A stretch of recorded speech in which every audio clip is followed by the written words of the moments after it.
Our brains cannot tell the difference between an actual physical event and the vivid visualization of that same event. A reason for this is that when we experience something and when we visualize the same thing, we activate similar brain circuits. Because of this, visualizing desirable outcomes helps boost confidence, motivate ourselves, improve focus, practice movement sequences, increase strength, decrease reaction times, rewire our brains, and make epigenetic changes in our bodies. These things, along with your training, all complement and reinforce each other to improve performance and help you achieve your goals. For example, Conor McGregor uses visualization to boost confidence and prepare for competition. To give you an idea of how serious Conor is about training his mental game, here's what his coach John Kavanagh has said about it. Visualization techniques that Conor was doing before I'd heard of anyone else doing them, like he could tell me when he was going to fight. He knew exactly what was going to happen long before it happened because he had done it 1,000 times in his head. He had warmed up in backstage. He had heard the crowd. He had smelt the arena.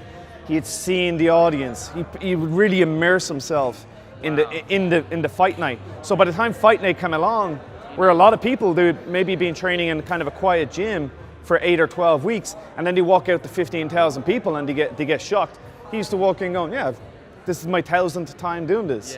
Like John Kavanagh said, Conor's vivid visualizations can help explain why he is so relaxed and confident when he makes the walk to the octagon. It's a similar story with Michael Phelps. In his book, he writes that he would visualize to prepare for competition and to motivate himself, sometimes for up to 2 hours in one sitting. My dreams and visualizing kind of really played a role in making me motivated and helping me achieve the goals that I had. Alex Honnold, an athlete who climbs some of the world's most challenging mountains without a rope, does the same thing as Phelps. As he writes in his book, sitting and thinking, hour after hour, visualizing every single move, everything that could possibly happen. That's what it takes to wrap your mind around a challenge such as the one I was about to attempt. I had deliberately visualized everything that might happen on the climb, including breaking a hold or just losing it and falling off. In a real sense, I performed the hard work of that free solo during the days leading up to it. Once I was on the climb, it was just a matter of executing.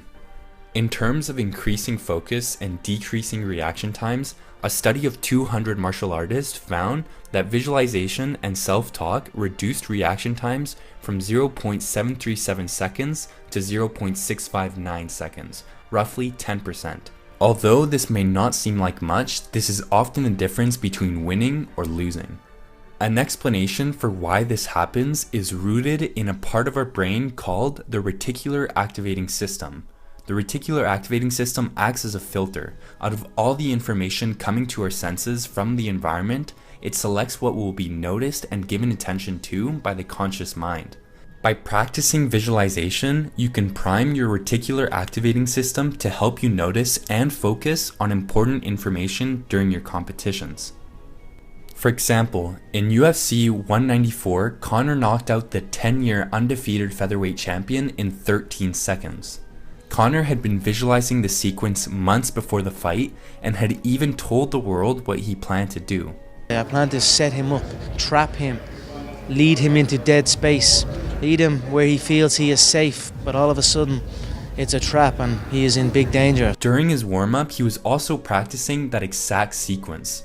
When the fight started, Conor's mind was focused and primed to recognize his opponent's sequence, which allowed Conor to instantly react with the counterpunch. In terms of practicing movement sequences, a Harvard study found that research subjects who mentally practiced a simple 5-finger piano exercise for 2 hours a day for 5 days made the same brain changes as the subjects who physically practiced the same activities, but without ever lifting a finger. Remarkably, visualization can also increase strength. In a similar experiment, 10 volunteers each imagined flexing one of their biceps as hard as they could 5 times a week. In a few weeks, they increased their bicep muscle strength by 13.5%, and they maintained that gain for 3 months after the training had stopped. And finally, consistent practice of visualization can be used to rewire our brain and to make epigenetic changes in our bodies.